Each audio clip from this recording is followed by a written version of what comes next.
Ok, bonjour à tous et bienvenue dans cette nouvelle vidéo.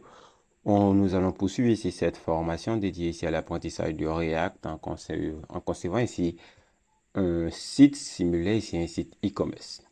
Donc, juste avant qu'on commence, je vais fermer ici mes différents onglets et aussi fermer tout ce que j'utilise pour qu'on puisse partir ici. Ok, désolé pour le temps d'attente et on va vouloir continuer ici notre petite formation dédiée ici à l'apprentissage ici de React. Donc, ce qu'on va essayer de faire aujourd'hui, c'est qu'on va vouloir maintenant avoir la possibilité de consulter ici la page de détail ici d'un article. Donc, depuis la page produit, on doit pouvoir ici lister les produits. Et pour lister les produits, on peut juste ici récupérer ici cette composante qui permet de lister les produits sur la page d'accueil et la mettre au niveau ici de nos produits. Donc, première chose, on va aller au niveau de la page product. On voit que là, ici, on a juste le test product qui est retenu. Et si on se retient au niveau de Home, on va voir qu'on a on a la composante product list qui est appelée. Donc, au niveau ici de product.jsx, dans le dossier page, composante product.jsx, plutôt que de retenir le test product, on va retenir la composante product list, tout simplement.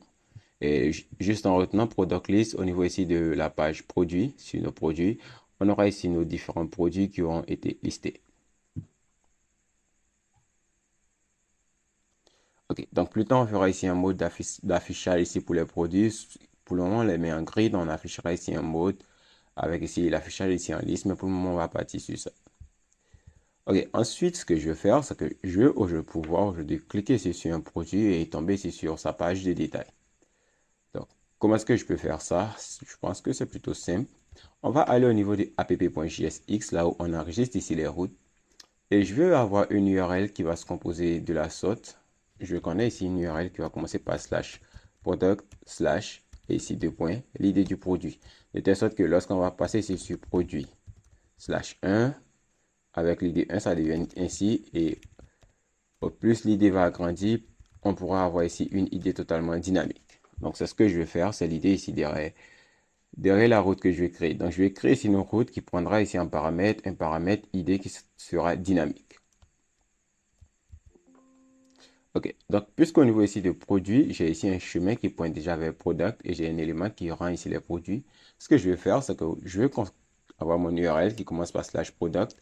Donc, juste ici au niveau ici de product, je vais lui dire que cette route-là, elle doit avoir ici des enfants.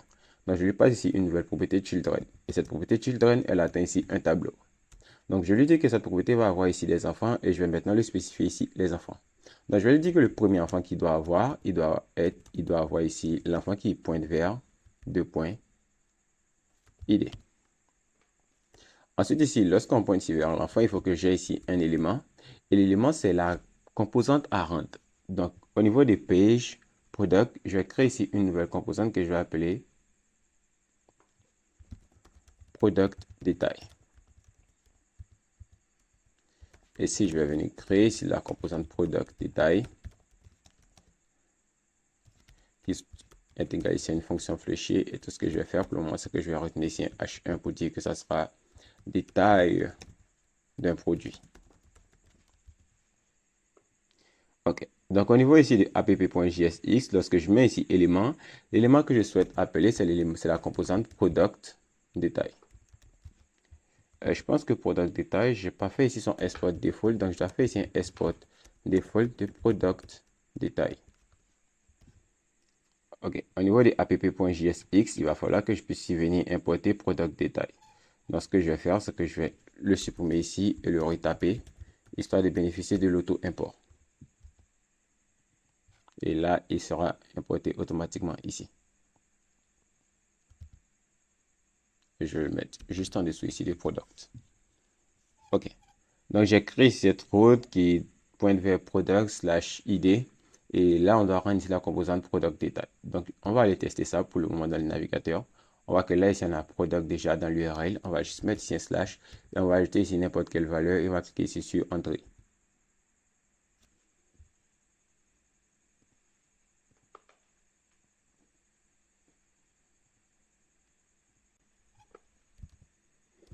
Alors, si on fait ça et on déclare ici l'enfant avec ici le path de ID et l'élément.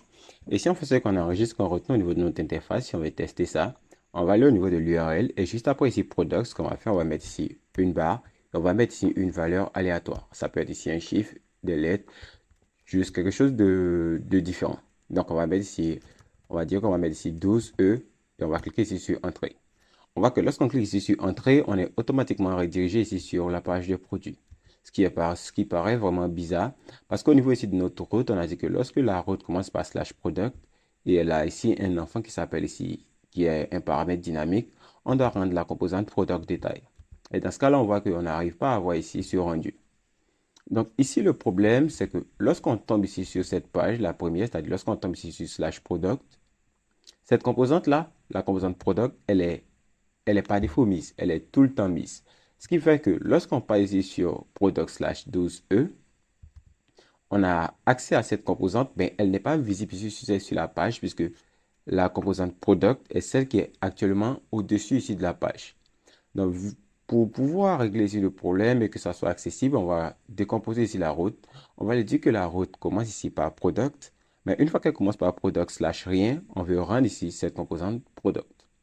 Donc, pour ce faire, on va venir au niveau des children. On va ouvrir ici un premier objet. On va mettre ici une virgule. Et le premier objet, on va dire que ça sera ici l'index. C'est-à-dire, lorsqu'on passe ici sur slash product slash rien, on doit appeler ici cette route. Et si on la met ici à true, on va dire que lorsqu'on passe de slash product slash rien, l'élément à rendre maintenant, c'est l'élément product. C'est la composante product. Et si je fais ça, je peux venir maintenant la faire sauter ici. Retirer ici l'élément product qui est à ce niveau. De telle sorte qu'à ce niveau, on est juste ici le path product et à l'intérieur ici les différents enfants. Et si on fait ce qu'on enregistre, on retourne sur notre interface maintenant, on va voir qu'on aura ici détail du produit qui apparaîtra. Et si on clique à nouveau sur nos produits, on a la liste des produits. Et si on va sur product slash 1, 2, on tombe ici sur la page détail d'un produit.